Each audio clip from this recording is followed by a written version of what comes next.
aonde acabamos de ler, Daniel, no seu capítulo 3, versículo 13 em diante, aonde o rei agora vai chamar aqueles jovens e vai perguntar por que eles não se prostravam perante a estátua quando o som era tocado. E o próprio rei vai dizer: é de propósito que vocês estão fazendo isso?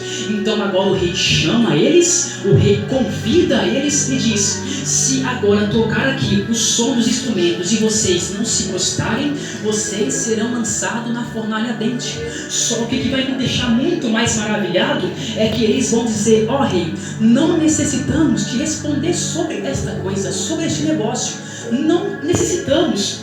Então agora a Bíblia diz que o semblante deste rei vai mudar, o semblante de Nabucodonosor vai ter outra expressão, e a Bíblia diz então agora que ele vai mandar acender uma fornalha 7 vezes mais, uma fornalha que antigamente era feita para construções de tijolos. Então aquele rei agora manda chamar os seus homens fortes, manda atar aqueles moços e lançam eles com as suas mãos, seus pés atados dentro da fornalha. Só que a Bíblia vai dizendo também que este mesmo rei vai ver algo, ele vai ficar surpreendido, que quando ele vê aquilo, antes os homens que levaram Sadraque, Mesaque e Abednego, eles foram consumidos pelas chamas, mas os servos do Senhor não, eles ficaram intactos. Então agora o rei vai ficar, como eu posso aqui me expressar para você, o rei vai ficar chocado, porque ele vê que aqueles homens não acontece nada com eles. E agora então o rei vai até eles e manda aqueles homens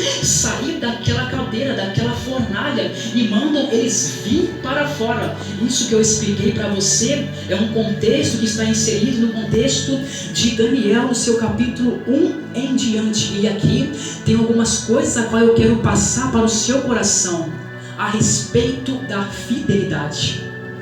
Nesta noite eu quero passar para você a importância de você ser fiel ao Deus Altíssimo. Note que no versículo 14 em diante a Bíblia diz que Nabucodonosor diz: se era de propósito que aqueles moços judeus não estavam adorando a estátua quando o som era tocado dos instrumentos. E aqui eu aprendo algo: muitas das vezes o teu adversário ele vai colocar medo em você.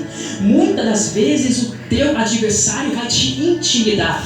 Muitas das vezes o teu adversário vai se levantar contra você.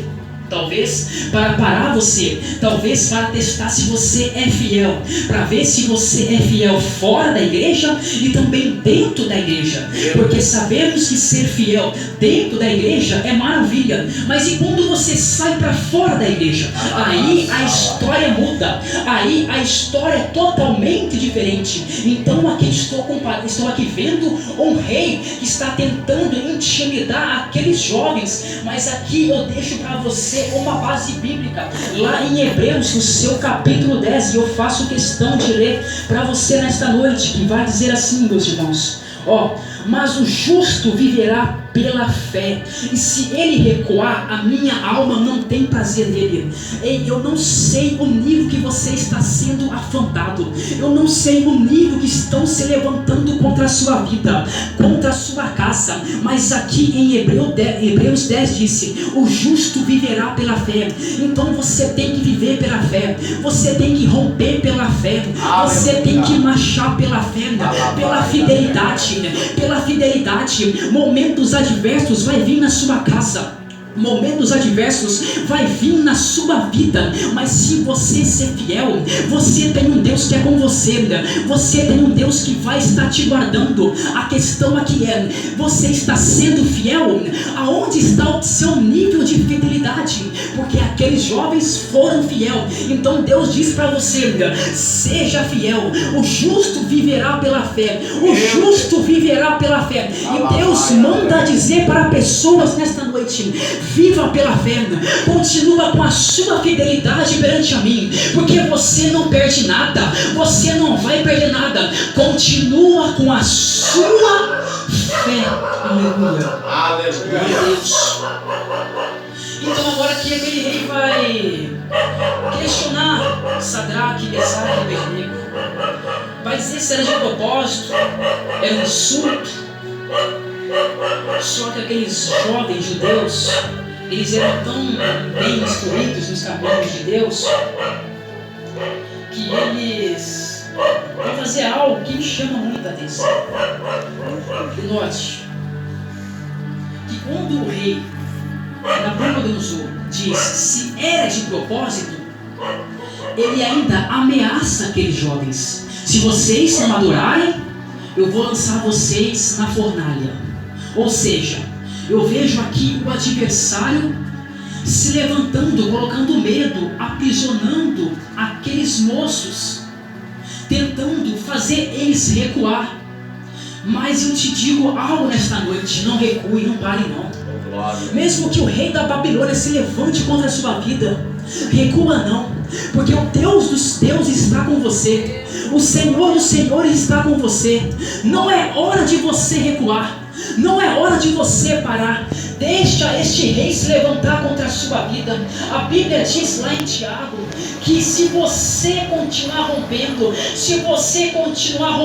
diz assim, ó, mesmo que o teu adversário se levante contra você, ele vai ter que cair por terra, ele vai ter que bater em retirada, porque ele vai ter que ver, né, que tem um Deus que é com você, né? Ele vai ter que contemplar, né, que tem um Deus que é com você, né? Resistir o diabo na fé e ele fugirá de vós. Então Deus diz para pessoas nesta noite: resiste, continua com o pilar da sua fidelidade. É por isso que o teu adversário quer te parar, é por isso que o teu adversário quer tentar bloquear você, é por isso que o teu adversário quer quebrar este pilar da fidelidade na sua vida. Ei, mas escuta isso, resiste, porque a vitória vai vir. Você está sendo fiel, resiste, que Deus vai te dar a vitória em nome de Jesus. Aleluia. Glória a Deus. E o texto vai discorrendo em sua narrativa que então aquele rei vai amedrontar, colocar medo naqueles jovens. Só que os jovens vão dizer o quê? Ó rei, não necessitamos te responder tais coisas. Sabe o que é isso? Princípios. Aqueles jovens judeus, aqueles moços, eles tinham seus princípios de servir o Deus Altíssimo. E eu te dou um exemplo. Talvez você veja aqui o apóstolo, eu, um pano de saco, e muitos vão querer questionar: mas que é isso? É aquilo, meus irmãos, pessoas carnais não entendem coisas espirituais. O apóstolo Paulo diz isso. E aqueles jovens então diz: ó rei, não necessitamos te responder a respeito disso. Nós temos a nossa convicção, nós temos os nossos princípios e não precisamos te responder. Sabemos o Deus que nós servimos e não vamos te responder. Aleluia. E a Bíblia então vai dizer que o semblante daquele rei de uma hora para outra vai transformar. O seu semblante vai ser mudado ao ponto dele mandar um forno 7 vezes mais se aquecer. Note, o rei ficou tão indignado, o rei ficou tão furioso, que ele mandou a fornalha se aquecer 7 vezes mais. Mas os jovens continuam com seu propósito, e eles dizem: eis que o nosso Deus, a quem nós servimos, é quem pode nos livrar. E aqui eu te digo algo: o Deus que você serve, Ele pode te livrar. Aleluia. Contudo, você tem que permanecer com a sua fidelidade. O Deus que você serve, Ele tem o poder de livrar a tua casa. O Deus que você serve, Ele tem poder de entrar lá dentro, onde nenhuma outra mão entra, e fazer o trabalho. Aquele Deus, o meu Deus, o nosso Deus, tem todo o poder de mudar a situação. Ele tem o poder de fazer tudo aquilo. E aqui o que me chama muita atenção é que aqueles jovens estão confrontando o rei da Babilônia. Aqueles jovens, eles poderiam ser mortos, mas eles confrontam. E sabe o que me chama atenção, meus irmãos, é o quê? Que quando eu olho para o rei da Babilônia, Quando eu olho para Nabucodonosor, eu me prostro. Quando eu olho para o rei da Babilônia, eu me rendo. Mas quando o meu olhar está somente a Deus, eu vou perseverando, eu vou rompendo. Por quê? Porque o meu olhar está no meu Deus. Não é o rei da Babilônia que vai me fazer parar. Não é o rei da Babilônia que vai tirar minha fidelidade. Não é o rei da Babilônia que vai colocar medo em mim, não. Porque os meus olhos estão fixos, os meus olhos estão postos no Senhor. E aqui eu te pergunto: aonde estão os teus olhos?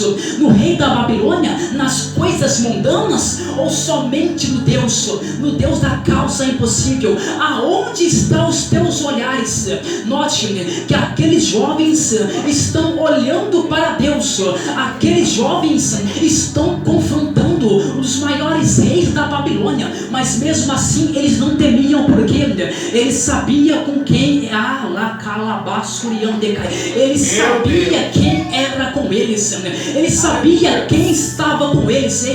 Quando você sabe quem está com você, pode se levantar o inferno, pode se levantar quem for, mas quando você sabe quem está com você, você não para, você não recua, você continua com o seu propósito, você continua com a sua fidelidade, você continua rompendo, porque você sabe quem é com você, você sabe quem te chamou do não nação do pecado, você sabe quem é fiel com você nos momentos bons e nos momentos maus. Então aqueles jovens estão com seus olhares somente ao Deus poderoso. Aqueles jovens estão somente com o seu olhar fixado no nosso Deus. Olha só para vocês verem, meus irmãos, que coisa linda, que coisa poderosa. Então quando eu olho para o meu Deus, mesmo que as lutas se levantem, mas eu sei que Ele pode me livrar da fornalha ardente. Por quê? Por causa da minha fidelidade. Meu Deus. Aleluia. E o texto aqui vai discorrendo. Então a Bíblia diz que Nabucodonosor vai se enfurecer, vai mudar o seu semblante. E a Bíblia diz que ele vai chamar alguns homens mais fortes do seu exército para lançarem aqueles moços na fornalha. E aqui eu aprendo algo da parte de Deus. Muitas das vezes a luta vai dizer: eu sou mais forte que você. Meu Deus. Muitas das vezes as circunstâncias vai dizer: eu sou mais forte que você. Eu sou mais forte, você não pode me vencer. Mas se você estiver como aqueles homens fixados na rocha, não tem exército de Nabucodonosor que para você. Não tem homens mais fortes que param você. Não tem lutas mais fortes. E quando eu falo aqui de lutas, eu falo aqui de depressão. Quando eu falo aqui de lutas, eu falo aqui de angústia que você passa na sua casa e nem seus pais, nem seu esposo, nem a sua esposa sabe. Quando eu falo de lutas, é lutas que às vezes não tem nada no seu celeiro. Só Deus sabe o quanto você está sofrendo. Mas descansa o seu coração, porque não tem luta maior que o meu Deus e o nosso Deus não possa entrar e mudar a situação.